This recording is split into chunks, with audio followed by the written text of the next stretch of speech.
हर हर महादेव विद्यार्थियों, केएसजी coaching classes के YouTube channel पर आप सभी का स्वागत है।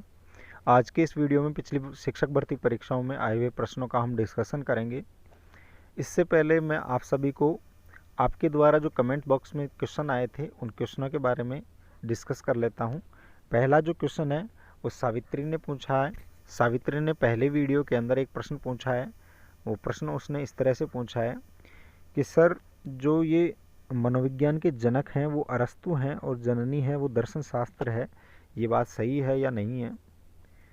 तो ये बच्ची है, इसका ये प्रश्न है। तो देखिए, मैं आपको यहाँ पर एक चीज़ डिक्लेयर कर देता हूँ।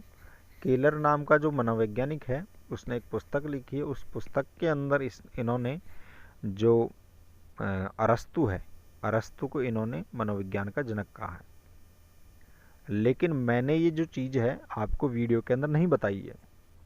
मैंने ये जो चीज़ है ये इसलिए नहीं बताई क्योंकि ये थोड़ी कंट्रोवर्शियल है। लेकिन मैंने वहाँ पे स्पष्ट रूप से एक चीज़ बता दी है कि मनोविज्ञान का जैविक पिता की संज्ञा किसको दी गई है? दर्शन शास्त्र को। अब जननी और जनक, जननी दर्शन शास्त्र है और जनक अरस्तु है, इस तरह से केलर ने कहा है। लेकिन वास्तव में है या नहीं है, उसके अनुसार तो है। उसके अनुसार तो जननी दर्शन शास्त्र है और जनक अरस्तु है। लेकिन कंट्रोवर्शियल ये इसलिए हो जाता है क्योंकि अरस्तु का जो गुरु था वह गुरु था प्लेटो। अब आत्मा का विज्ञान तो इस प्लेटो ने भी कहा है। तो अब बताइए, प्लेटो को जनक कहेंगे या अरस्तु को जनक कहेंगे? तो इसलिए ये चीज़ कंट्रोवर्शियल हो जाती है और केएसजी कोचिंग क्लासेज में आपको कंट्रोवर्शियल चीज़ नहीं पढ़ाई जाएगी। केलर के अनुसार प्रश्न पूछा जाता है तो सावित्री की बात सही हो जाएगी, और वैसे डायरेक्ट प्रश्न पूछा जाता है तो आप रिट लगा सकते हैं। दूसरा जो प्रश्न आया है वह बाल विकास के सिद्धांतों में से आया है। ज्योति वर्मा ने प्रश्न पूछा है। मैं यहाँ पे नाम भी लिख देता हूँ। ज्योति का ये प्रश्न है। ज्योति ने पूछा है, विकास की आरंभिक बुनियाद किस अवस्था को कहेंगे? बहुत ही ज़बरदस्त प्रश्न पूछा है। विकास की आरंभिक बुनियाद किस अवस्था को कहेंगे? तो देखिए, सबसे पहले तो प्रश्न बहुत अच्छा है। अब इस चीज़ को समझने की कोशिश करना आप लोग। डायरेक्ट अगर कहा जाए तो आपके दिमाग में हो जाएगा शैशव अवस्था, इसका आंसर होना चाहिए। अगर आप ऑप्शन आ जाता है तो आप शैशव अवस्था कर देना, बाल्यावस्था, किशोरावस्था, शैशव अवस्था। लेकिन प्रश्न वास्तव में सिद्धांत ये नहीं है। सिद्धांत इस तरह से है कि देखो, किसी भी विकासात्मक कार्य की प्रारंभिक बुनियाद महत्वपूर्ण होती है। जैसे आप खड़े होना सीखते हैं और चलना सीखते हैं 1 वर्ष के अंदर, तो आपका खड़ा होने का जो सबसे आरंभिक बुनियाद है वो 1 वर्ष हो गई। तो उस अवस्था को आप खड़े होने की या चलने की प्रारंभिक अवस्था कहेंगे। आप बोलना कब शुरू करते हैं? लगभग 6 से 12 महीने के बीच में बोलना, वोकल कॉर्ड विकसित होने लग जाती है, वह बोलने की प्रारंभिक बुनियाद हो गई। इसी तरह से तर्क करना कब सीखते हैं आप? तर्क करना लगभग आपका 11-12 वर्ष की एज में आ जाता है। तर्क करना, लॉजिक देना, तो यह तर्क शक्ति की प्रारंभिक बुनियाद हो गई। तो देखिए, प्रत्येक जो विकासात्मक कार्य होता है एक निश्चित एज में जाकर घटित होता है। अब ये जो विकासात्मक कार्य उस निश्चित एज के अंदर जो घटित होता है वह उस विकासात्मक कार्य की प्रारंभिक बुनियाद हो गई।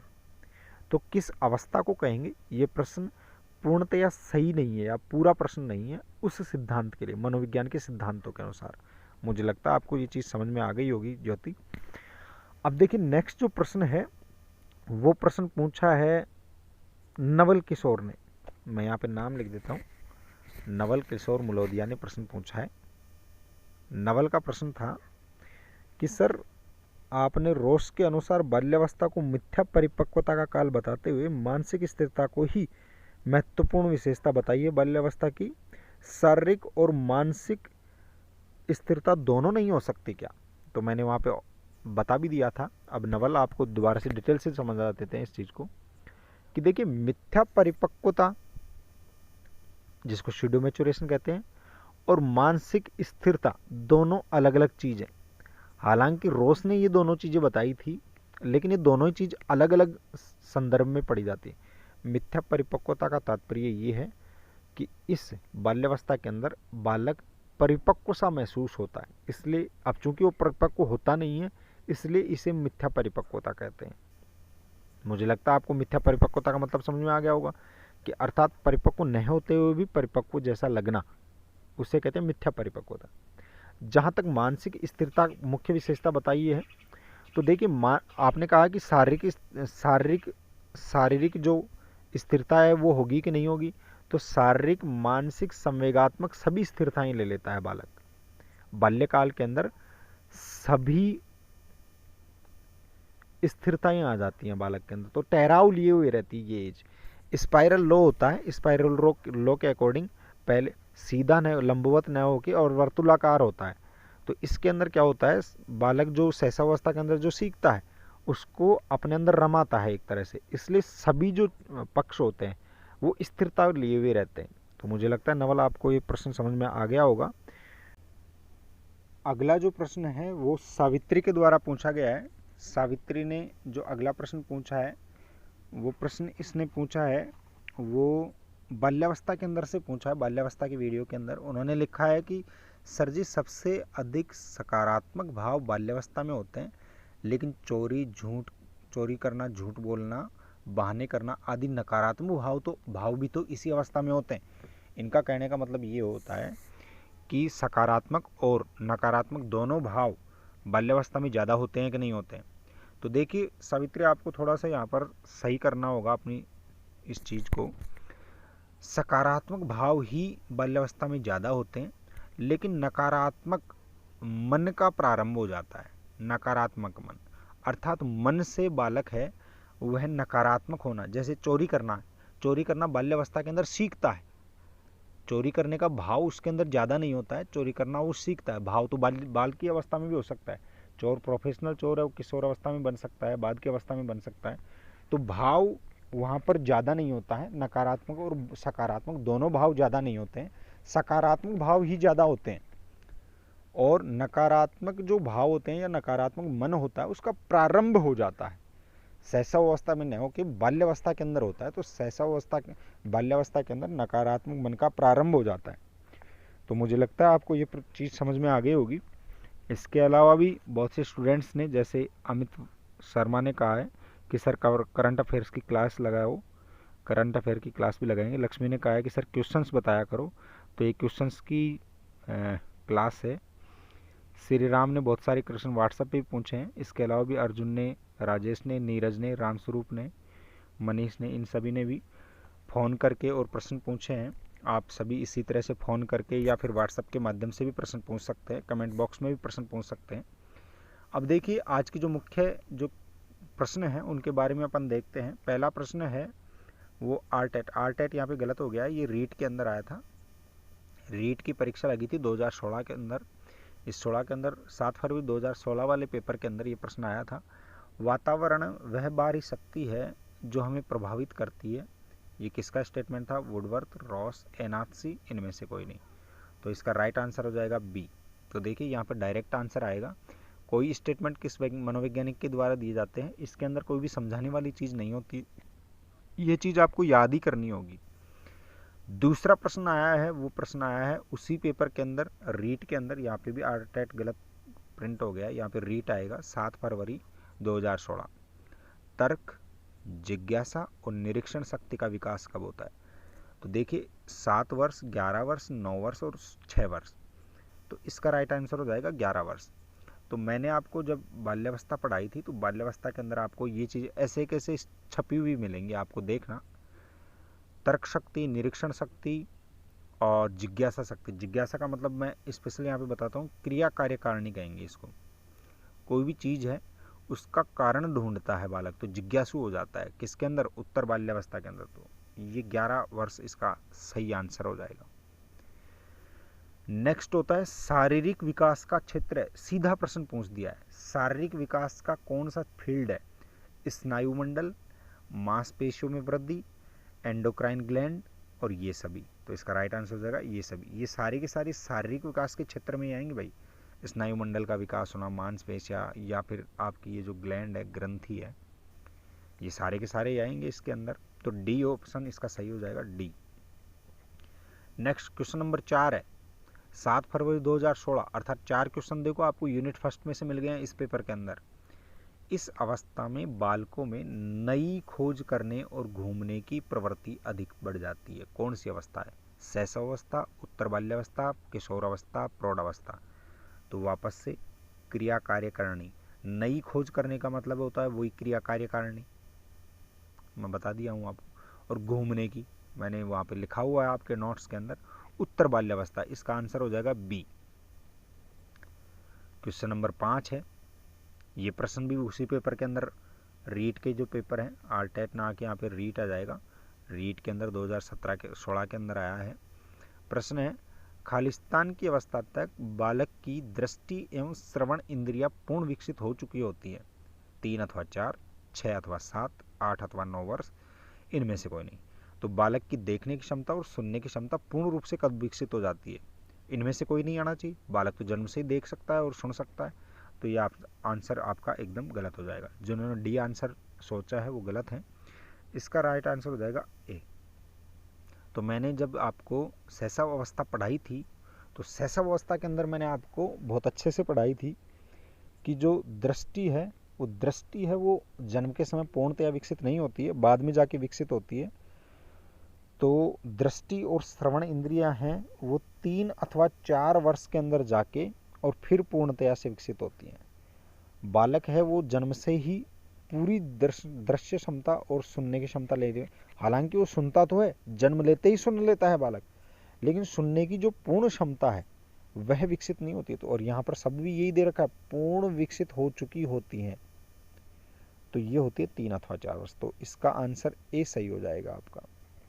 नेक्स्ट प्रश्न है, वो आया है आरटेट के अंदर। पहले आपके रीट के बजाय आरटेट की एग्जाम लगती थी, तो आरटेट 2012 के अंदर आया है। निम्न में से कौन सा कथन सही नहीं है? आपको देखना सही कौन सा नहीं है। जो अध्यापक यह विश्वास करता है कि विकास प्रकृति की वजह से होता है, वह अनुभव प्रदान करने को महत्व नहीं देता है। देखिए, अध्यापक का यदि ये विश्वास है कि विकास प्रकृति की वजह से होता है, नेचुरली होता है विकास, तो वह अनुभव प्रदान करने को महत्व नहीं देता। बिल्कुल सही है। जिस टीचर की ये थ्योरी है कि भाई बालक हैं वो नेचुरल विकसित होते हैं, तो वह क्या है, अपने अनुभव प्रदान करने का मतलब क्या हो गया, अपने एक्सपीरियंस को कोई महत्व नहीं देगा। बिल्कुल सही बात है। जिसकी ये सोच हो तो यही सोचेगा कि अपन क्या करेंगे, विकास तो ऑटोमेटिक होगा। दूसरा कथन है, प्रारंभिक अनुभव महत्वपूर्ण होते हैं और अध्यापक का हस्तक्षेप भी महत्वपूर्ण होता है। ये बात बिल्कुल सही है कि प्रारंभिक अनुभव अर्थात बालक का जो शुरुआती एक्सपीरियंस है वह महत्वपूर्ण होता है, और अध्यापक अगर उसके अंदर इंटरफेयर करता है तो वो भी महत्वपूर्ण है। उसके कारण से उस विकास को चेंजेज आते हैं अध्यापक के हस्तक्षेप से, इसलिए महत्वपूर्ण है। तो ये बात बिल्कुल सही है। तीसरा ऑप्शन है, प्रारंभिक जीवन के नकारात्मक घटनाओं के प्रभाव से कोई भी अध्यापक बचाव नहीं कर सकता। ये बात एकदम गलत है। अगर किसी छोटे बालक के जीवन के अंदर कोई घटना ऐसी घट गई प्रारंभिक जीवन में जो उसके ऊपर नेगेटिव इफेक्ट डालती है, तो अध्यापक बचाव नहीं कर सकता, ये बात गलत है। अध्यापक बिल्कुल बचाव कर सकता है। उसके ऊपर अगर अध्यापक के पास प्रॉपर प्लानिंग है तो वह उस चीज़ के ऊपर कार्य कर सकता है, और कार्य करके और उस बालक का उस नकारात्मक प्रभाव से उसको बचा सकता है। तो ये जो ऑप्शन है ये सही नहीं है, तो इसलिए ये सही नहीं है, तो यही इसका आंसर हो जाएगा सी। चौथा जो ऑप्शन है वो ऑप्शन है, व्यवहारात्मक परिवर्तन के संदर्भ में विकास वातावरणीय प्रभाव के फलस्वरूप होता है। बिल्कुल सही है। व्यवहार के अंदर जो परिवर्तन आते हैं, व्यवहारात्मक परिवर्तन मतलब व्यवहार के अंदर जो परिवर्तन आते हैं वो वातावरणीय परिणाम के फलस्वरूप होते हैं। बिल्कुल, वातावरण उसके अंदर प्रभाव डालता है, वातावरण का प्रभाव होता है किसके अंदर, व्यवहार परिवर्तन के अंदर। तो ये बात भी बिल्कुल सही है। तो सी आंसर हो जाएगा छठे क्वेश्चन का। सातवां प्रश्न, प्रत्येक प्रश्न को मैं समझाते जा रहा हूँ भाई, प्रत्येक चीज। और अगर फिर भी आपके समझ में नहीं आएगी तो आप क्वेश्चन नंबर डाल देना सिर्फ, सर ये क्वेश्चन समझ में नहीं आया, तो आपको आंसर दे देंगे। निम्न में से कौन सा कथन विकास के संदर्भ में सही नहीं है? आरटेट परीक्षा 2012 के अंदर आया था। विकास के संदर्भ में कौन सी कथन गलत है, ये देखना आपने को। विकास प्रतिमान की कुछ निश्चित विशेषताओं की भविष्यवाणी की जाती है, ऐसे कैसे छपवाया था? बिल्कुल सही है ये चीज। विकास प्रतिमान में फ्यूचर में क्या होगा, ये पहले ही विकास का पहले ही देख के पैटर्न देख के बता सकते हैं भाई ये होगा। विकास का उद्देश्य अनुभव वंशानुगत संभाव्य विकास क्षमता का विकास करना है। बी ऑप्शन है, बिल्कुल सही है ये भी, कि जो संभावना है उस क्षमता का विकास करना विकास का उद्देश्य है, बिल्कुल सही है। अगर कोई बालक है वह वंशानुगत रूप से बिल्कुल सुदृढ़ है तो उसकी जो संभावित विकास है वहाँ तक तो ले जाना ही है, इसी का मतलब विकास है। तीसरा जो ऑप्शन है वो है विकास के विभिन्न क्षेत्रों में संभावित खतरे नहीं होते, ये ऑप्शन एकदम गलत हो जाएगा। विकास के विभिन्न क्षेत्रों में संभावित खतरे होते हैं। कोई भी विकास का जो काल होता है उसके अंदर कोई ना कोई डेंजर होता है, उससे बचाना पड़ता है, अन्यथा विकास है वो गड़बड़ा जाएगा। तो ये ऑप्शन गलत हो जाएगा और यही इसका आंसर हो जाएगा। तो आंसर हो जाएगा सी।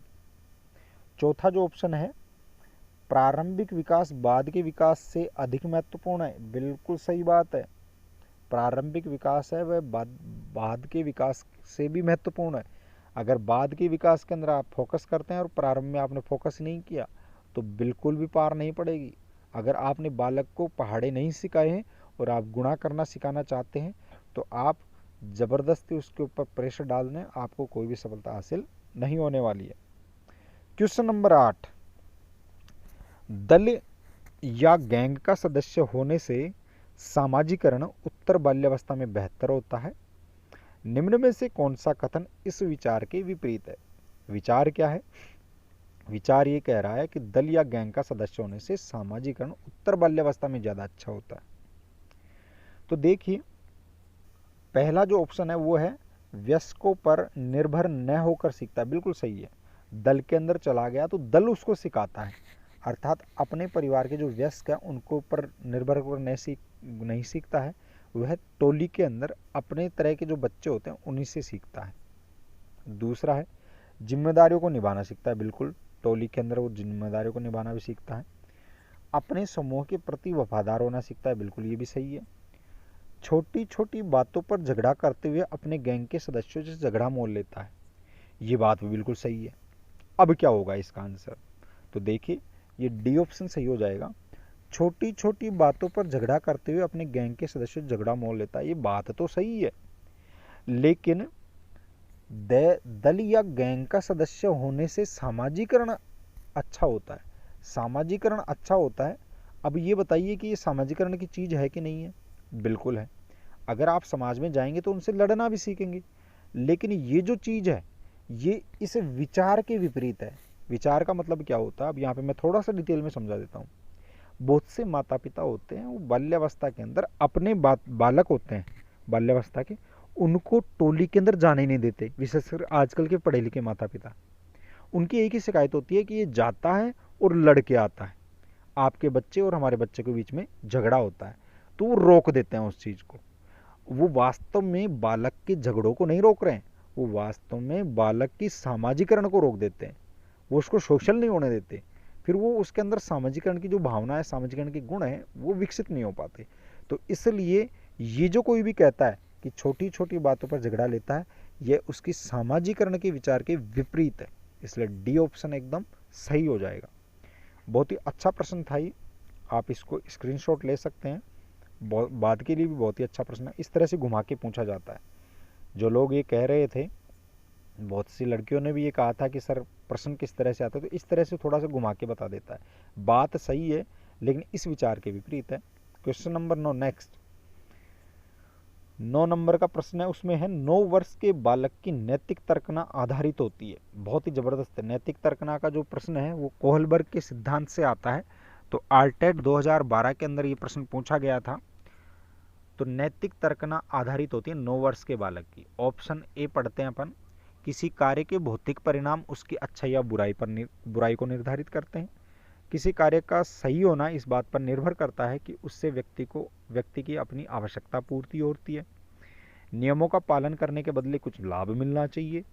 सही कार्य वह है जो उस व्यक्ति के द्वारा किया जाए जो अन्य व्यक्तियों को अपने व्यवहार से प्रभावित करता है। सबसे पहले तो मैं अगर आपकी जगह आरटेट 2012 का प्रश्न पत्र देता तो इसके अंदर मैं रिट लगा देता, रिट फाइल कर देता। क्योंकि यहाँ पर 9 वर्ष से पूर्व अथवा 9 वर्ष से पश्चात शब्द देना चाहिए था। 9 वर्ष का जो बालक होता है, 9 वर्ष से पूर्व की जो नैतिक तर्कना होती है वो प्रशंसा और दंड आधारित होती है। प्रशंसा और दंड। तो देखिए, किसी कार्य का भौतिक परिणाम उसकी अच्छाई या बुराई को निर्धारित करते हैं, ये ऑप्शन सही हो जाएगा। भौतिक परिणाम का मतलब ये हुआ किसी भी कार्य को करने से फिजिकली आपको क्या होगा, फिजिकली आपको दंड दिया जाएगा या आपकी बड़ाई की जाएगी, पुरस्कार दिया जाएगा। तो यह नैतिक तर्कना 9 वर्ष के बालक की तर्कना पर आधारित होती है। तो इसका ऑप्शन हो जाएगा ए।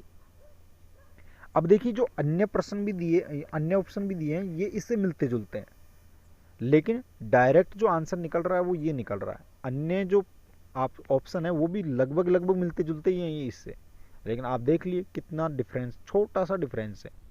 भौतिक परिणाम शब्द दे दिया इसने। जैसे सी ऑप्शन है, नियमों के पालन के बदले कुछ लाभ मिलना चाहिए, ये बात भी सही है, लेकिन यहाँ पे भौतिक परिणाम नहीं दिया, कुछ लाभ दे दिया, भौतिक लाभ नहीं दिया, क्योंकि वहाँ पर दंड और पुरस्कार अर्थात फिजिकली कुछ ना कुछ मिलना चाहिए, ऐसा था। तो मुझे लगता है बहुत ही ज़बरदस्त क्वेश्चन था, इसका भी स्क्रीनशॉट आप ले सकते हैं। नेक्स्ट प्रश्न है, आरटेट 2011 के अंदर आया है, खिलौनों की आयु कहा जाता है। बहुत ही अच्छा प्रश्न है। पूर्व बाल्यावस्था, उत्तर बाल्यावस्था, शैशवावस्था और यह सभी। भाई इसमें तो यह सभी आना चाहिए, लेकिन आपका यह सभी आंसर बिल्कुल गलत हो जाएगा। इसका ऑप्शन हो जाएगा सी। सी ऑप्शन भी आपका एकदम गलत है। इसका ऑप्शन हो जाएगा ए। तो ए ऑप्शन आपका बिल्कुल सही है। देखो कितना घुमा के प्रश्न पूछा है। शैशव अवस्था और पूर्व बाल्यावस्था मिलती जुलती चीज़ें, लेकिन देखो खिलौने की अवस्था, 2 साल का बालक है, उसको आप खिलौने ला कर देंगे तो खिलौनों से नहीं खेलेगा, उसके लिए तो प्रत्येक चीज़ ही अनजान होती है। तो देखिए मैं एक चीज़ और कर देता हूँ, शैशव अवस्था होती है वो लगभग 1 से जन्म से और 2 वर्ष तक चलती है, उसके बाद में पूर्व बाल्यावस्था आ जाती है। तो देखिए पूर्व जो बाल्यावस्था होती है वह खिलौनों की आयु कहलाती है। तो इसका राइट आंसर हो जाएगा ए। नेक्स्ट है, निम्न में से कौन सी पूर्व बाल्यावस्था की विशेषता नहीं है। वही चीज आएगी, शैशवावस्था के उत्तर शैशवावस्था या पूर्व बाल्यावस्था। आरटेट 2011 के अंदर बहुत ही अच्छा प्रश्न आया है, कौन सी पूर्व बाल्यावस्था की विशेषता नहीं है। दल या समूह रहने की अवस्था, अनुकरण करने की अवस्था, प्रश्न करने की अवस्था और खेलने की अवस्था। तो सारी की सारी चीजें ही आती है तो पूर्व बाल्यावस्था के अंदर। तो देखिए थोड़ी सी चीज आपको दिमाग लगानी पड़ेगी। इसके अंदर ऑप्शन हो जाएगा खेलने की अवस्था। देखिए जो बालक होता है वो दल का समूह का सदस्य होता है, वो लगभग 4 साल बाद में और 4 से लेकर और 7 साल की एज तक बहुत अच्छे से दल का सदस्य बन जाता है, अर्थात यह पूर्व बाल्यावस्था की विशेषता होगी। अनुकरण करने की जो आदत होती है वह भी 4 वर्ष के अंदर 5 वर्ष के अंदर हो जाती है, और 5 वर्ष के अंदर अनुकरण करने की आदत होने के कारण ही उसको स्कूल में भेजा जाता है, फिर अनुकरण कर करके हर एक चीज़ को सीखता है। प्रश्न करने की अवस्था है वो भी होती है, वो पूर्व बाल्यावस्था के बाद में होती है, पूर्व बाल्यावस्था के अंदर होती है, मतलब अर्थात शैशवावस्था की जस्ट बाद में होती है। प्रश्न करने की ये कैसे होता है, लगभग 4 वर्ष का बालक होता है, वो हर एक प्रश्न को पूछता है ये कैसे होता है, सूर्य कैसे उगता है, हवा कैसे चलती है। खेलने की अवस्था, खेल की जो अवस्था होती है वो उत्तर बाल्यावस्था की होती है, उत्तर बाल्यावस्था की। तो इसका ऑप्शन हो जाएगा डी। डी उसका सही आंसर है, डी 11 क्वेश्चन का। तो मुझे लगता है ये प्रश्न आपको समझ में आएगा। नेक्स्ट क्वेश्चन अपन देखते हैं। नेक्स्ट क्वेश्चन है 2011 के अंदर आरटेट में आया था, उत्तर बाल्यावस्था में बालक भौतिक वस्तुओं को किस आवश्यक तत्वों में परिवर्तन, भौतिक वस्तुओं के किस को शब्द है इसको काट देना यहाँ पे। उत्तर बाल्यावस्था में बालक भौतिक वस्तुओं के किस आवश्यक तत्वों में परिवर्तन समझने लग जाते हैं। द्रव्यमान, द्रव्यमान और संख्या, संख्या, द्रव्यमान, संख्या और क्षेत्र। तो इसका आंसर हो जाएगा डी। मैंने आपको बताया भी था, अगर किसी छोटे बालक को अगर इस कटोरे के अंदर या फिर इस कटोरे के अंदर देंगे तो वह इसको चुनेगा, लेकिन जो 2-3 वर्ष का बालक है वह इसको चुनेगा, और यदि 10-11 वर्ष का बालक है तो वह इसको या इसको, दोनों में से किसी को भी चुन सकता है। क्यों? क्योंकि वह इस द्रव्यमान और क्षेत्र के अंदर, क्षेत्रफल के अंदर जो रिलेशनशिप है, इस परिवर्तन को वो समझने लग जाता है। तो इसका आंसर हो जाएगा डी, उत्तर बाल्यावस्था के अंदर। फिर 13 नंबर का प्रश्न आता है, ये भी आर्टेड 2011 के अंदर ही आया था। विकास का अर्थ है परिवर्तनों की उत्तरोत्तर श्रृंखला, अभिप्रेरणा के फलस्वरूप होने वाले परिवर्तनों की उत्तरोत्तर श्रृंखला, अभिप्रेरणा और अनुभव के परिणाम स्वरूप होने वाले परिवर्तनों की उत्तरोत्तर श्रृंखला, परिपक्वता एवं अनुभव के परिणाम स्वरूप होने वाले परिवर्तनों की श्रृंखला। देखो, परिवर्तनों की श्रृंखला, उत्तरोत्तर श्रृंखला हर जगह ही दे रखा है। परिवर्तनों की उत्तरोत्तर श्रृंखला, परिवर्तनों की उत्तरोत्तर श्रृंखला, परिवर्तन की श्रृंखला। अब इनमें से सभी या इनमें से कोई नहीं, कहीं भी नहीं दे रखा। अब आपको यहाँ पर देखना है कि इनमें से सही उत्तर कौन सा होगा। अब बी ऑप्शन है, अभिप्रेरणा, मोटिवेशन के कारण अगर परिवर्तन आता है तो उसे विकास कहेंगे। मोटिवेशन और अनुभव, एक्सपीरियंस के कारण आता है उसे कहेंगे। परिपक्वता और एक्सपीरियंस इसके कारण आता है उसे विकास कहेंगे। तो इसका राइट आंसर हो जाएगा सी, मोटिवेशन और अनुभव के फलस्वरूप होने वाले परिणामों की उत्तरोत्तर श्रृंखला। इसका डी आंसर भी सही है, इसका सी आंसर भी सही है।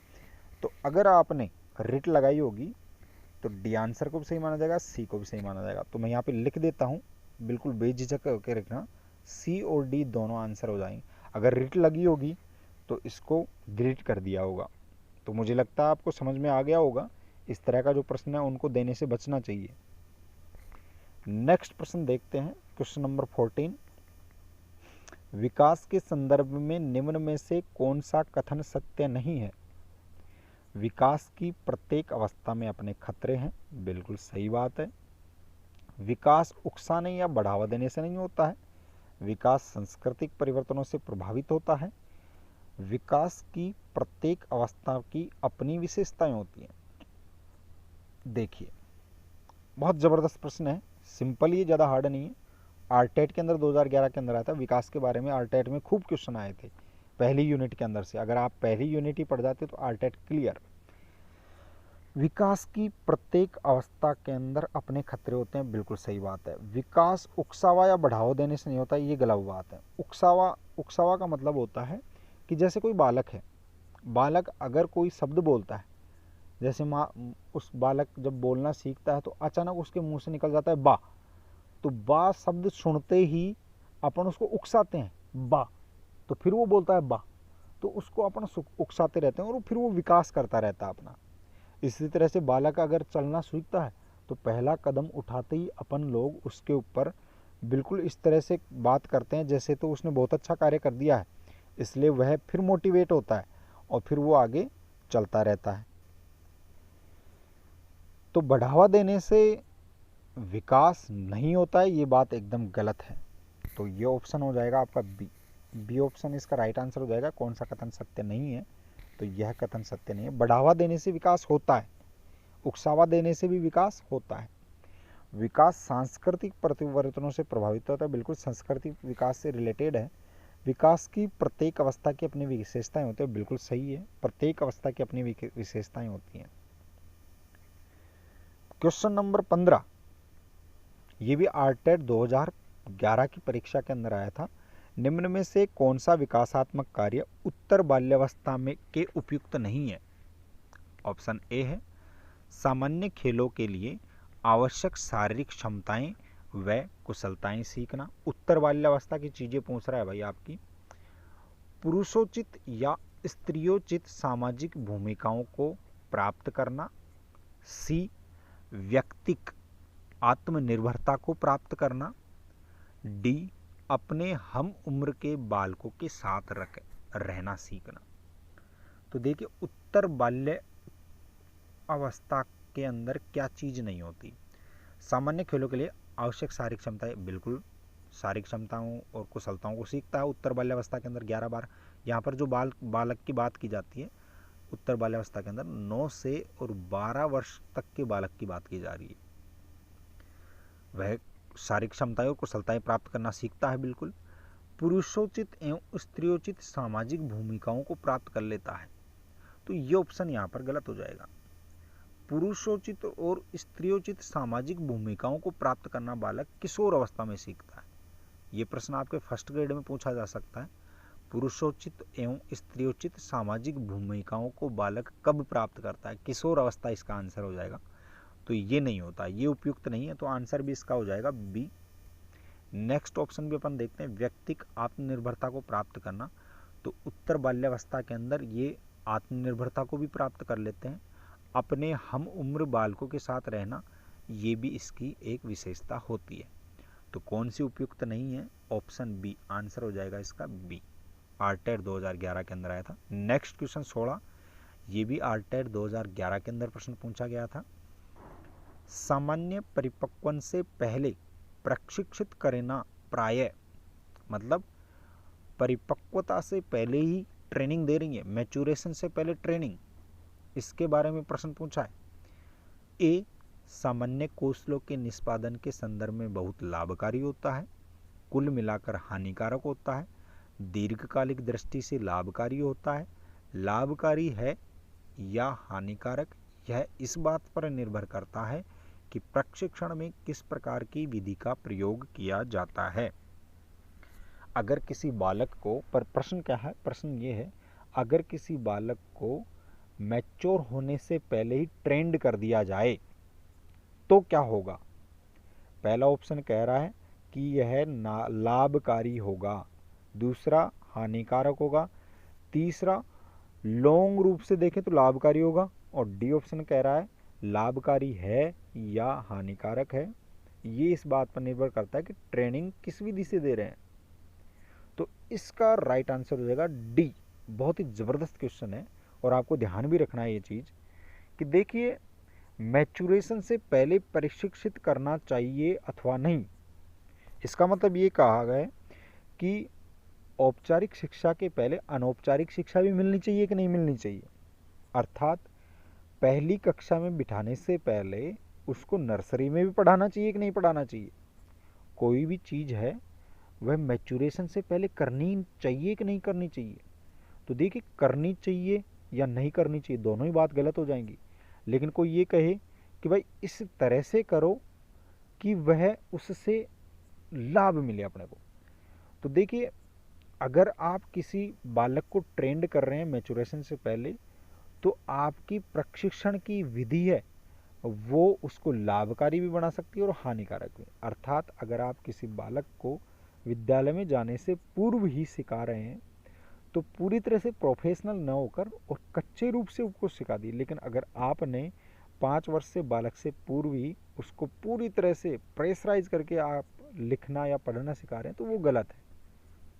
मुझे लगता है ये प्रश्न आपके समझ में आ गया। बहुत ही ज़बरदस्त प्रश्न है, डी ऑप्शन इसका सही हो जाएगा। नेक्स्ट प्रश्न है आरटेड 2011 के अंदर ये प्रश्न भी आया था। क्वेश्चन नंबर 17, 6 से 10 वर्ष की अवस्था में बालक रुचि लेना प्रारंभ करते हैं, धर्म में, मानव शरीर में, यौन संबंध में और विद्यालय में। बाल्यावस्था का जो बालक है वह किस चीज़ में? धर्म में गलत, मानव के शरीर में गलत, यौन संबंधों में गलत, विद्यालय में बिल्कुल सही। तो डी ऑप्शन आपका सही हो जाएगा। थोड़ा सीधा प्रश्न था। नेक्स्ट प्रश्न आता है आपका आरपीएससी के द्वारा पूछा गया है। आरपीएससी की सेकंड ग्रेड की एग्जाम के अंदर, आरपीएससी की सेकंड ग्रेड की एग्जाम है, उसके अंदर एसएस की जो परीक्षा थी, एसएस के अंदर 2011 के अंदर ये प्रश्न पूछा गया था सेकंड ग्रेड के अंदर। बहुत अच्छा प्रश्न है। विधायकता की मूल प्रवृत्ति किस अवस्था में होती है? शैशवावस्था, किशोर अवस्था, युवा अवस्था और बाल्यावस्था। बहुत ही ज़बरदस्त प्रश्न है। देखिए विधायकता, अब इस शब्द को आप देखिए, विधायकता क्या होती है? देखो कुल मिलाकर मैं एक ही शब्द के अंदर इस विधायकता शब्द को समेट देता हूँ। विधायकता को बोलेंगे पॉजिटिविटी। पॉजिटिविटी कुल मिला के विधायकता जो शब्द है उससे आप ले सकते हैं पॉजिटिविटी से। तो देखिए बोला हुआ भी है पॉजिटिव साइंस, तो विधायकता की मूल प्रवृत्ति किस अवस्था में ज़्यादा, पॉजिटिविटी ज़्यादा किस में होती है, ये प्रश्न आ गया है इसके अंदर। अगर आप किसी भी परीक्षा को दे रहे हैं साइकोलॉजी के अंदर, और अगर आपकी इंग्लिश टर्मिनोलॉजी बहुत अच्छी है साइकोलॉजी की, अर्थात साइकोलॉजी के इंग्लिश शब्दों के ऊपर आपने बहुत अच्छे से वर्क किया, तो आपके प्रश्न आधे से ज़्यादा इसलिए सही हो जाएंगे क्योंकि आपने अंग्रेजी दे रखी है, उसकी देख रखी है। तो इसका आंसर हो जाएगा पॉजिटिव कब रहता है बालक, सबसे ज़्यादा होता है बाल्यावस्था के अंदर। तो इसका ऑप्शन हो जाएगा डी आंसर इसका सही हो जाएगा। बहुत ही ज़बरदस्त क्वेश्चन है, इसको आप मोस्ट लगा लेना, पलट के पहुंच सकता है। क्वेश्चन नंबर 19, ये 2011 के अंदर ही आया था, सामान्य ज्ञान का जो पेपर लगा था सेकंड ग्रेड के अंदर, आरपीएससी के द्वारा पूछा गया था। बहुत ही अच्छा प्रश्न है। बालक अपने व्यवहार की सामाजिक स्वीकृति जिस अवस्था में चाहता है वह है, सामाजिक स्वीकृति किस अवस्था में चाहते हैं, डायरेक्ट आंसर हो जाएगा किशोर अवस्था। किशोर अवस्था में बालक ये चाहता है कि मेरे को सोशल रूप से स्वीकार करें सभी लोग। बहुत ही जबरदस्त प्रश्न था। प्रश्न नंबर 20 सेकंड ग्रेड के अंदर 2012 के अंदर आया था, साइंस के अंदर। ऊपर वाला जो प्रश्न एसएस में आया था और ये जो प्रश्न है वो साइंस के अंदर आया था सेकंड ग्रेड, और वही आपकी आरपीएससी की एग्जाम है। आरपीएससी सेकंड ग्रेड 2012 के अंदर ये प्रश्न पूछा है। ऑप्शन ए दे रखा है। पहले प्रश्न देखिए, निम्न में से कौन सा कारण बालक के स्वस्थ भावात्मक विकास में सहायक नहीं है। देखिए प्रश्न है स्वस्थ भावात्मक विकास में सहायक कौन सी चीज नहीं है। बालक के कार्यों को सामाजिक स्वीकृति मिलना, अर्थात बालक कोई भी कार्य करे तो सोशल रूप से उसको स्वीकार करें, तो भावात्मक विकास होगा क्या उसका। बिल्कुल सही बात है इसका, कि अगर बालक कोई भी सामाजिक कार्य करता है तो उसको एप्रिशिएट करने पर पॉजिटिविटी भाव आते हैं उसके अंदर, उसको ऐसा करने की भाव जन्म लेते हैं, बहुत अच्छा लगता है उसको। दूसरा है परिवार एवं विद्यालय में संवेगों का दमन, तो ये चीज गलत है। परिवार और विद्यालय में संवेगों का दमन नहीं करना चाहिए, अर्थात उसके इमोशंस को आपको प्रेशराइज नहीं करना चाहिए। तो ये जो अगर आप दमन करेंगे तो भावात्मक विकास नहीं होगा। तो ऑप्शन बी इसका सही हो जाएगा। ऑप्शन सी और डी को भी देख लेते हैं। विद्यालय में उपयुक्त शिक्षण विधियों का प्रयोग, बिल्कुल। भावात्मक विकास, अगर अच्छी शिक्षण विधि लेंगे तो इमोशनल डेवलपमेंट होगा। शिक्षक द्वारा व्यवहार के सही उदाहरण प्रस्तुत करना, बिल्कुल, इससे भी भावात्मक विकास होता है। अगर शिक्षक है वह उदाहरण देके और व्यवहार को समझाए कि इस तरह से आपको करना चाहिए, तो उससे भी उसका भावात्मक विकास अच्छा होता है बालक का। तो साइंस सेकंड ग्रेड का प्रश्न था, बहुत अच्छा प्रश्न है। क्वेश्चन नंबर 21 है, किशोर अवस्था बड़े संघर्ष, तनाव व तूफान की अवस्था है। यहाँ पे मैं शब्द गलत लिख दिया, व तूफान की अवस्था है, यह कथन किसने कहा। तो ये मैंने आपको बता भी दिया था और ये रिपीटेड क्वेश्चन है। ये देखिए हिंदी सेकंड ग्रेड 2010 के अंदर, 2014 के अंदर, वही सेकंड ग्रेड के एग्जाम में 2014 के अंदर, अलवर थर्ड ग्रेड 2013 के अंदर, व्याख्याता 2014 और व्याख्याता 2018 आपकी जनवरी के अंदर आरपीएससी ने ली थी। आरपीएससी फर्स्ट ग्रेड 2018 के अंदर भी ये प्रश्न आया है। तो ये रिपीटेड क्वेश्चन है, हर दूसरी एग्जाम या तीसरी एग्जाम में ये स्टेटमेंट पूछते हैं। तो ये स्टेटमेंट किसने कहा था, सभी को पता है। इसका राइट आंसर हो जाएगा स्टेनली हॉल ने ये स्टेटमेंट कहा था। क्वेश्चन नंबर 22, किशोर अवस्था की अवधि है। गणित सेकंड ग्रेड 2010 के अंदर आरपीएससी ने संचालित की थी सेकंड ग्रेड की गणित की परीक्षा, उसके अंदर आया था किशोर अवस्था की अवधि 12 से 19 वर्ष, 10 से 14 वर्ष, 15 से 20 वर्ष और 20 से 25 वर्ष। तो देखिए ये तो आपको डायरेक्ट डिफाइन कर दिया है, ए ऑप्शन इसका सही हो जाएगा। समझाने की इसमें कोई चीज ही नहीं है। स्टेनली हॉल ने किशोर अवस्था को कहा है, ये फर्स्ट ग्रेड व्याख्याता का मतलब है फर्स्ट ग्रेड आरपीएससी 2014 के अंदर आया है। 2014 आरपीएससी। अब देखिए यहाँ पे 2014 नहीं है, ये प्रिंटिंग मिस्टेक है, 2013 आप टाइप कर लीजिएगा, यहाँ पे ये गलत है। 2013 के अंदर ये लगी थी, इतिहास के अंदर, हिस्ट्री फर्स्ट ग्रेड 2013 के अंदर ये प्रश्न था, स्टेनली हॉल ने किशोर अवस्था को सुखद, संवेगात्मक, कल्पनात्मक, तूफानी एवं तनावपूर्ण। तो ये आंसर सही हो जाएगा। यहाँ पे कुछ स्टूडेंट संवेगात्मक सही करके आ जाते हैं, तो वहाँ पे प्रश्न गलत हो जाएगा। स्टेनली हॉल ने दबाव, तूफान और संघर्ष की स्थिति बताया, तो तूफानी और तनावपूर्ण, डी ऑप्शन सही हो जाएगा। ज़्यादा हार्ड नहीं था प्रश्न। दो बालकों की समान मानसिक योग्यताएं नहीं होती है, यह कथन किसने कहा था? Question number 24, first grade commerce 2012, first grade commerce 2012 ये प्रश्न आया था आरपीएससी द्वारा संचालित परीक्षा में। दो बालक बराबर मानसिक योग्यताओं के नहीं होते हैं, तो ये स्टेटमेंट कहा था हरलोक, सोरेनसन, क्रो एंड क्रो और जीन पियाजे। तो इसका राइट आंसर हो जाएगा हरलोक। हरलोक के जितने भी स्टेटमेंट हैं उनको आप ढंग से देख लीजिएगा। ज़्यादातर जो फर्स्ट ग्रेड के एग्जाम्स होती हैं उनके अंदर हरलोक के स्टेटमेंट्स को पूछते हैं, या फिर स्टेनली हॉल के जो स्टेटमेंट्स हैं उनको पूछते हैं। तो हरलोक ने ये कहा था, हरलोक जो मनोवैज्ञानिक है, ये एक लेडीज़ थी मनोवैज्ञानिक, बहुत ही अच्छे सिद्धांत इसने दिए हैं। क्वेश्चन नंबर 25, बालक अपने व्यवहार की सामाजिक स्वीकृति जिस अवस्था में चाहता है वह अवस्था है। तो मुझे लगता है ये प्रश्न पहले ही रिपीट हो गया है, इसमें किशोर अवस्था ए ऑप्शन सही हो जाएगा, तो ये रिपीट हो गया है। क्वेश्चन नंबर 26, वैचारिक क्रिया की अवस्था होती है, ये जबरदस्त क्वेश्चन है। आरपीएससी के अंदर 2004 के अंदर ये प्रश्न आया था, ये इसको मोस्ट लगा देना भाई। वैचारिक क्रिया की अवस्था होती है जन्म से 2 वर्ष, 2 से 7 वर्ष, 7 से 12 वर्ष और 12 से 15 वर्ष। बहुत ही अच्छा प्रश्न है, इसका राइट आंसर हो जाएगा सी। वैचारिक क्रिया का मतलब ये है, वही टर्मिनोलॉजी आ गई, क्रिया कार्य कारिणी, अर्थात क्रिया के ऊपर विचार करना सीखता है बालक, और वो सीखता है 7 से 12 वर्ष की अवस्था के अंदर। नेक्स्ट प्रश्न है, हाँ जी ये प्रश्न बहुत अच्छा है, इंग्लिश के अंदर आया था सेकंड ग्रेड 2010 के अंदर, आरपीएससी द्वारा संचालित सेकंड ग्रेड की एग्जाम है, 2010 के अंदर लगी थी।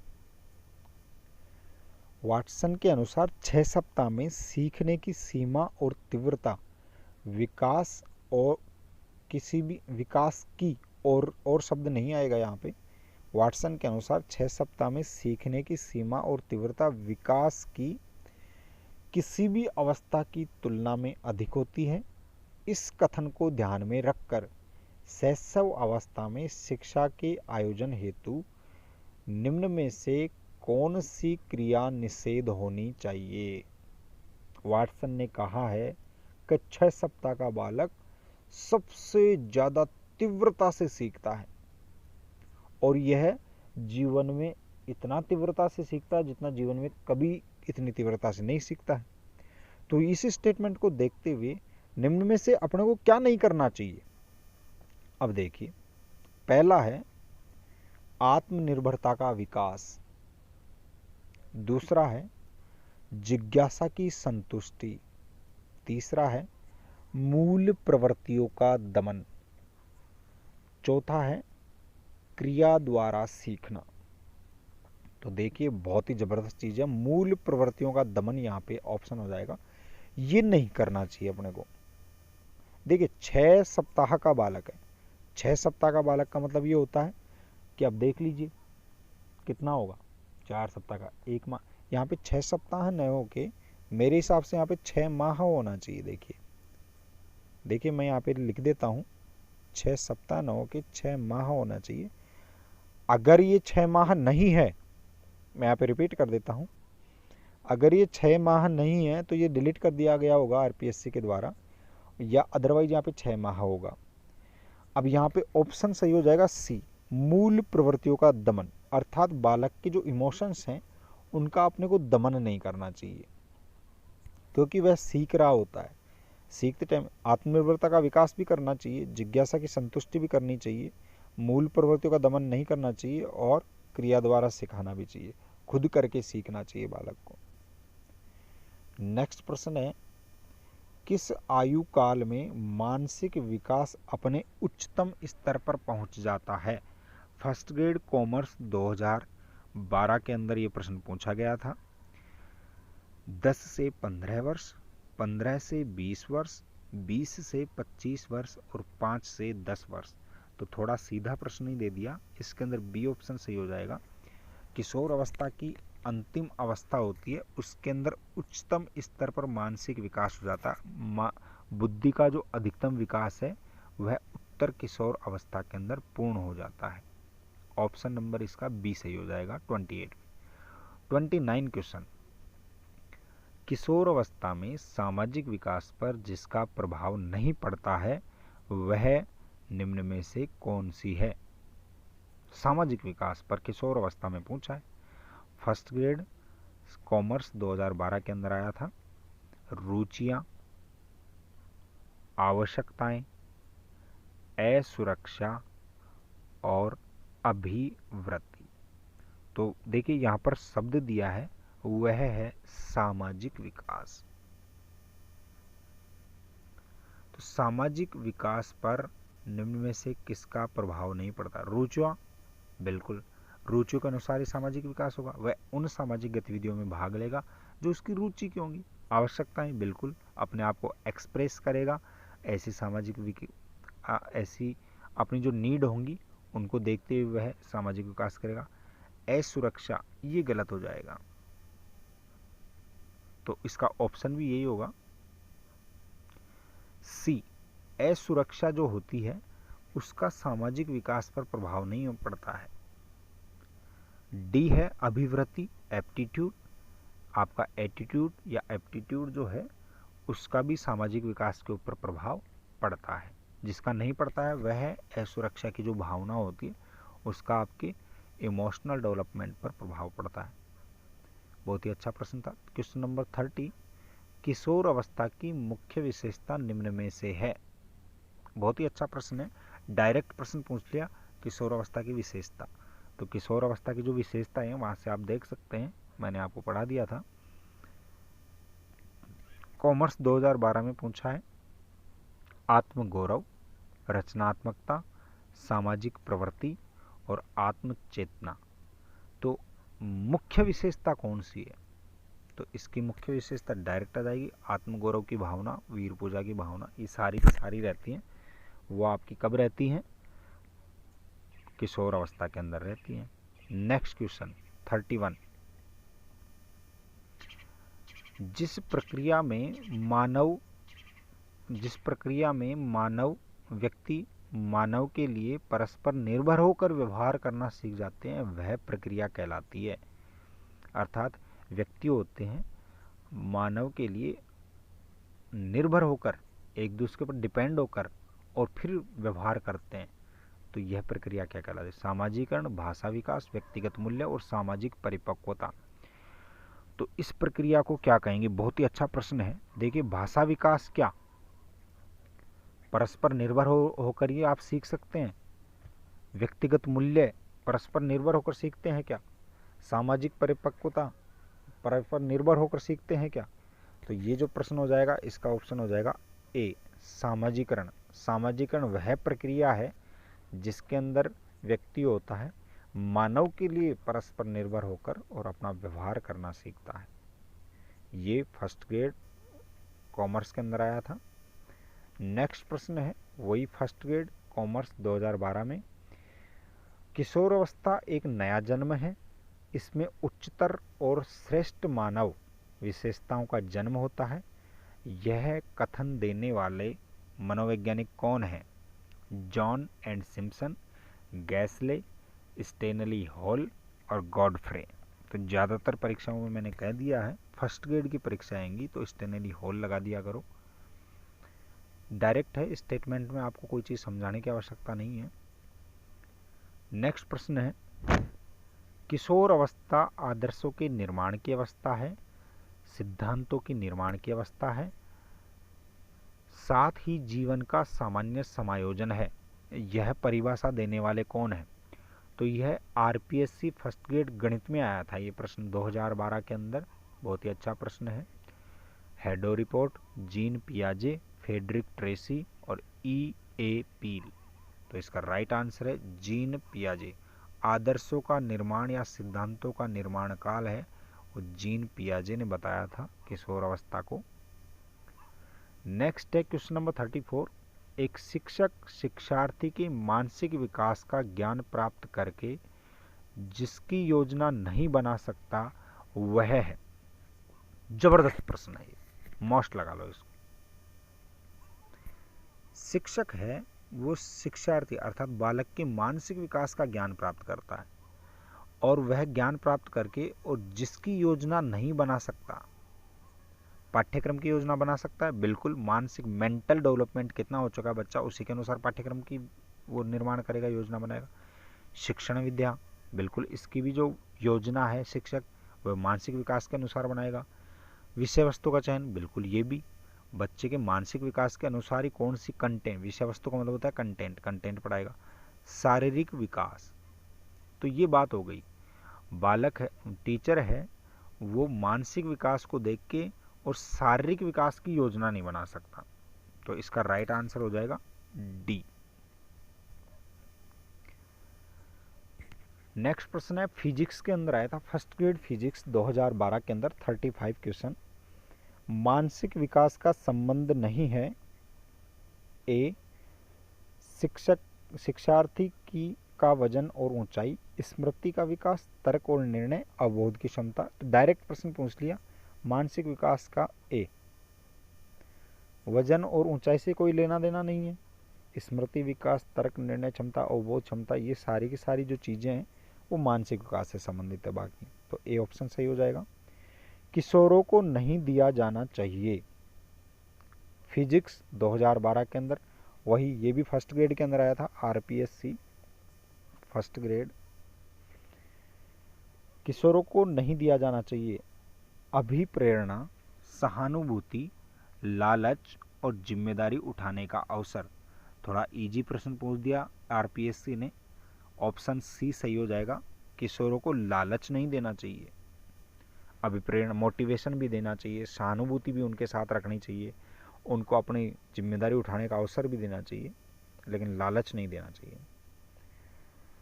नेक्स्ट प्रश्न है फिजिक्स फर्स्ट ग्रेड 2012। यहाँ पर जो मैंने आपको यहाँ पे भौतिक विज्ञान के आगे कुछ भी इसलिए नहीं लिखा है कि सब्जेक्ट वाइज जो आपकी एग्जाम होती है सेकंड ग्रेड और फर्स्ट ग्रेड के अंदर होती है और फिजिक्स होती है वो फर्स्ट ग्रेड के अंदर चलती है। तो आरपीएससी फर्स्ट ग्रेड का प्रश्न है शैशव हड्डियों की संख्या कम कब होती है? शैशव अवस्था के अंदर, बाल्यावस्था के अंदर, किशोर अवस्था के अंदर, प्रौढ़ अवस्था के अंदर। तो देखिए इसका राइट आंसर हो जाएगा डी, प्रौढ़ अवस्था के अंदर। प्रौढ़ अवस्था के अंदर जाके और हड्डियां कम हो जाती हैं, यहाँ पर जाके और फिर डिके स्टार्ट हो जाता है। मैंने आपको लिखवाया था डिके, डिके का मतलब होता है क्षरण। यहाँ पे किशोर अवस्था जो भी करके आएगा वो गलत हो जाएगा। हालांकि इन तीन अवस्थाओं के अंदर सबसे कम हो जाती हैं इसके अंदर, उससे कम शैशवावस्था में और बाल्यावस्था में सबसे ज़्यादा। अस्थिकरण के समय बाल्यावस्था में हड्डियों की संख्या बढ़ जाती है, लेकिन किशोर अवस्था में 206 हो जाती है, प्रौढ़ अवस्था में कुछ एक हड्डियाँ गायब हो जाती हैं। नेक्स्ट है 38, फिजिक्स के अंदर ही आया था, ये भी फर्स्ट ग्रेड के अंदर। फिजिक्स के अंदर 2012 में आ गया था और 2013 वाली के अंदर। यहाँ पे 2014 गलत लिखा हुआ है, यहाँ पे 2013 होगा। आप फर्स्ट ग्रेड का जो पेपर है वो डाउनलोड कर सकते हैं आरपीएफसी की वेबसाइट से, आपको मिल जाएगा ये प्रश्न। प्रश्न क्या कहता है, एक बालक सामाजिक रूप से पूर्णतया विकसित माना जाएगा यदि, सामाजिक रूप से पूर्णतया विकसित कब माना जाएगा? ए ऑप्शन है विभिन्न प्रकार के व्यक्तियों के साथ व्यवहार करना जानता है, बी अपने साथियों के बीच लोकप्रिय नहीं है, सी अपने परिवार के सदस्यों के साथ स्वस्थ संबंध नहीं रखता, डी वह अपना अत्यधिक समय कंप्यूटर के साथ बिताता है। तो देखिए बहुत ही अच्छा प्रश्न है। इस प्रश्न का ऑप्शन हो जाएगा ए। डायरेक्ट प्रश्न है, ज़्यादा हार्ड नहीं है। विभिन्न प्रकार के व्यक्तियों के साथ व्यवहार करना जानता है, तो यह सामाजिक रूप से पूर्णतया विकसित माना जाएगा। अगर वह अलग अलग प्रकार के व्यक्तियों के साथ किस तरह से व्यवहार करना, बिहेव करना ये जानता है, तो उसको कह देंगे हाँ सामाजिकता का नॉलेज है। तो थोड़ा सिंपल था प्रश्न, लेकिन अच्छा लेवल का प्रश्न था। किशोर अवस्था की मुख्य समस्या है। अलवर के 3rd ग्रेड की एग्जाम के अंदर ये प्रश्न आया था, किशोर अवस्था की मुख्य विशेषता क्या है। तो देखिए, आपकी जो 3rd ग्रेड की जो परीक्षा थी, तृतीय श्रेणी शिक्षक भर्ती परीक्षा थी 2013 के अंदर, वो जिला स्तर पर हुई थी। जिला स्तर के अंदर फर्स्ट लेवल और सेकंड लेवल की प्रत्येक जिले की 2 परीक्षाएं हुई थी, फर्स्ट लेवल और सेकंड लेवल। तो अलवर के अंदर ये जो परीक्षा हुई थी उसके अंदर ये प्रश्न आया था, किशोर अवस्था की मुख्य विशेषता है वजन बढ़ाने की, शिक्षा की, समायोजन की, अच्छा परीक्षा परिणाम देने की। तो बताओ उस टाइम में समस्या क्या रहती है। बालक वजन बढ़ाना चाहता है, यही समस्या रहती है। आपका ऑप्शन गलत है, यहाँ पर ऑप्शन हो जाएगा सी, समायोजन की समस्या रहती है, एडजस्टमेंट नहीं कर पाता है बालक किसी के भी साथ। तो 39 क्वेश्चन का ऑप्शन हो जाएगा सी, समायोजन की। बहुत ही अच्छा प्रश्न है। क्वेश्चन नंबर 40 ये आया है अलवर 3rd ग्रेड 2013 के अंदर। संवेदना ज्ञान की पहली सीढ़ी है। संवेदना को कहते हैं सेंसेशन। ये बहुत ही अच्छा स्टेटमेंट है, संवेदना ज्ञान की पहली सीढ़ी है। अगर आपके सेंसेशन डेवलप नहीं होंगे तो आपका विकास नहीं होगा। अब ये सेंसेशन किससे जुड़ा हुआ है, मानसिक विकास से जुड़ा हुआ है, शारीरिक से, ध्यान से, या फिर भाषा से। बहुत ही जबरदस्त प्रश्न है, मोस्ट लगा लेना ए, मानसिक विकास से। इसका ऑप्शन हो जाएगा ए, संवेदना है वह मानसिक विकास से जुड़ी हुई है। नेक्स्ट प्रश्न भी अलवर 3rd ग्रेड के अंदर आया था, निम्न में से शैशव अवस्था की विशेषता नहीं है। जबरदस्त प्रश्न है। शैशव अवस्था की विशेषता निम्न में से कौन सी नहीं है। शारीरिक विकास में तीव्रता, ये तो है। मानसिक क्रियाओं में तीव्रता, ये भी है। दूसरों पर निर्भरता, ये भी है। पर निर्भरता पाई जाती है। नैतिकता का होना, ये नहीं है। शैशव अवस्था के अंदर कोई नैतिकता नहीं पाई जाती। डी ऑप्शन सही हो जाएगा इसका। नेक्स्ट, ये बाड़मेर के अंदर आया था। Barmer level 2nd 3rd grade की परीक्षा थी 2013 के अंदर। मानसिक विकास को प्रभावित करने वाला कारक नहीं है परिवार का वातावरण, धार्मिक वातावरण, परिवार की सामाजिक स्थिति, परिवार की आर्थिक स्थिति। तो मानसिक विकास को कौन प्रभावित नहीं करेगा, परिवार का वातावरण बिल्कुल करेगा। धार्मिक वातावरण ये मानसिक विकास को प्रभावित नहीं करेगा।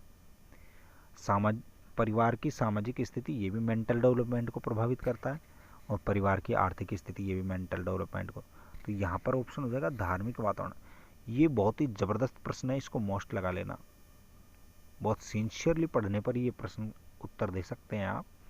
धार्मिक वातावरण है वो मानसिक डेवलपमेंट से रिलेटेड नहीं होता है, सोशल डेवलपमेंट से रिलेटेड हो सकता है।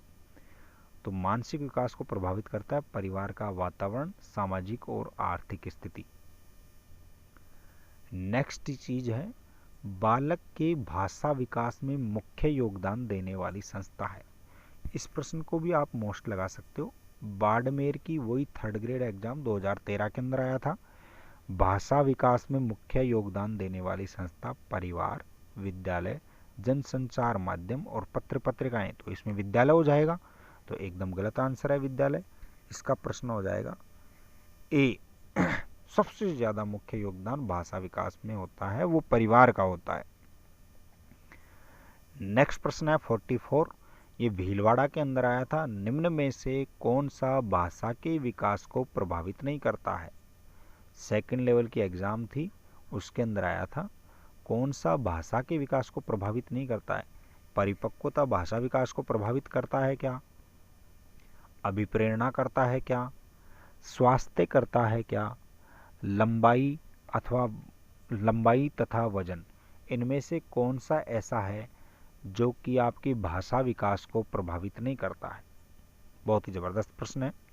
इसका उत्तर हो जाएगा लंबाई तथा वजन। देखिए भाषा विकास है वो मानसिक विकास से जुड़ा हुआ है, तो मानसिक विकास को परिपक्वता भी, अभिप्रेरणा भी और स्वास्थ्य तीनों की तीनों चीज़ें करती हैं। कैसे करती हैं? अगर आप मैच्योर नहीं हैं, अगर आप बोलने के लायक ही नहीं हो तो बोलेंगे कैसे? भाषा विकास कैसे होगा? तो परिपक्वता। अभिप्रेरणा, अभिप्रेरणा का मतलब मोटिवेशन नहीं है तो भी आपकी भाषा पुअर रहेगी। स्वास्थ्य ठीक नहीं है तो भी आप बोल नहीं पाएंगे ढंग से। तो ये तीनों चीज़ें भाषा विकास को प्रभावित करती हैं, लेकिन लंबाई और वजन ये भाषा विकास को प्रभावित नहीं करता है। आपकी लंबाई कैसी है, वजन कैसा है, वो आपको कोई चीज़ मायने नहीं रखती। नेक्स्ट प्रश्न आया है, नागौर और राजसमंद दोनों की परीक्षाओं के अंदर आया था।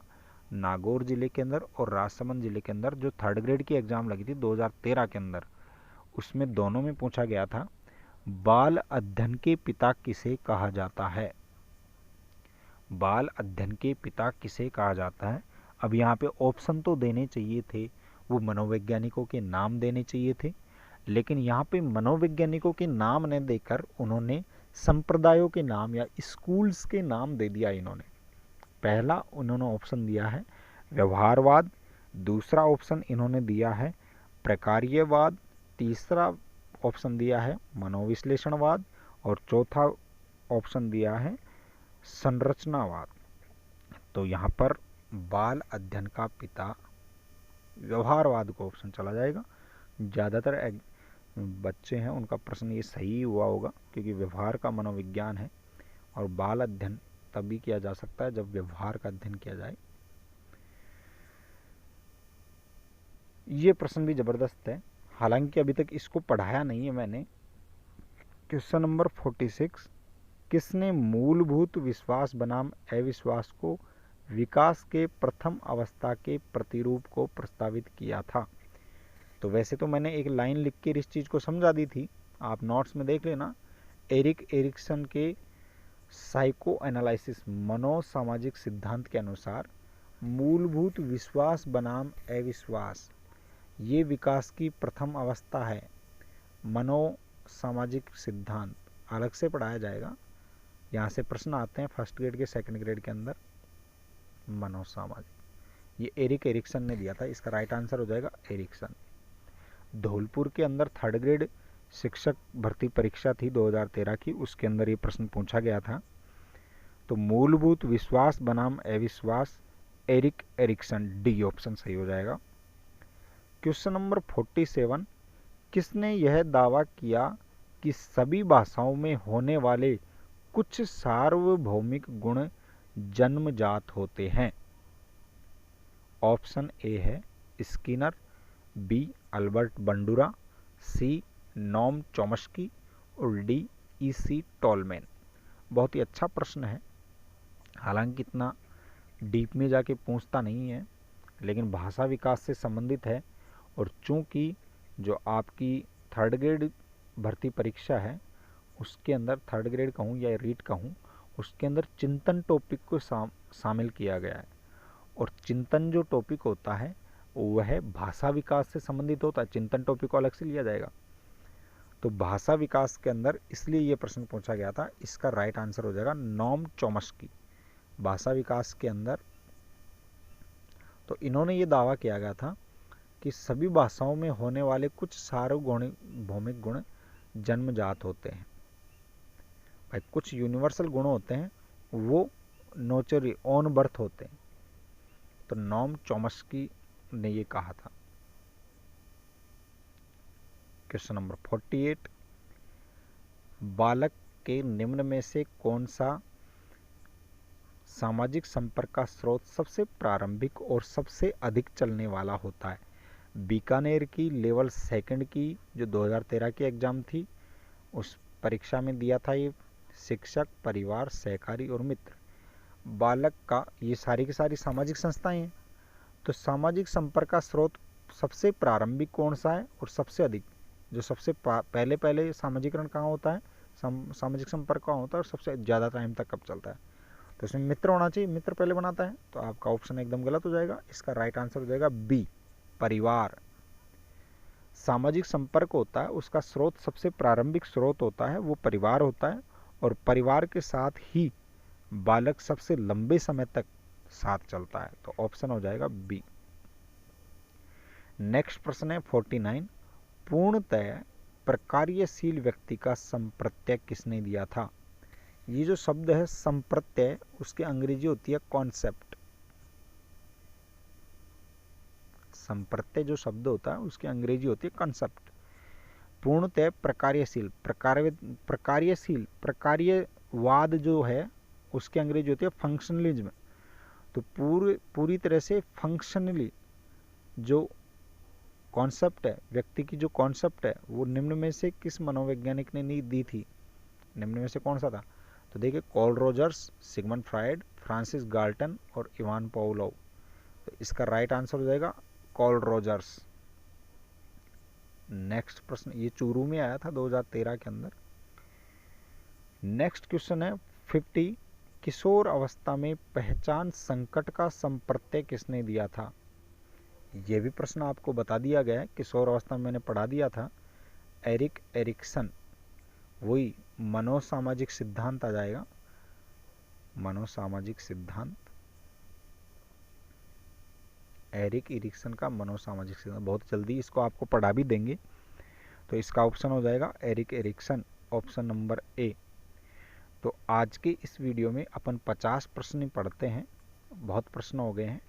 और इसके अलावा आपके ये जो प्रश्न है, कुल टोटल 130-40 के करीब प्रश्नों का कलेक्शन है जो आपकी पिछली शिक्षक भर्ती परीक्षाओं में आए हुए हैं। तो एक एक प्रश्न को अपन सॉल्व कराएंगे और देखेंगे किस तरह से प्रश्न आते हैं। तो अब तक कोई चीज़ समझ में नहीं आई होगी तो कमेंट बॉक्स में आप कमेंट कर सकते हैं, मैं आपको ज़रूर आंसर दूंगा अगले वीडियो के अंदर। और आप अपने दोस्तों के साथ भी इस वीडियो को शेयर कीजिए, जिससे उनको पता चले कि किस किस तरह से किस किस एग्ज़ाम में कैसे प्रश्न पूछे जाते हैं। आज के लिए इतना ही। हर हर महादेव।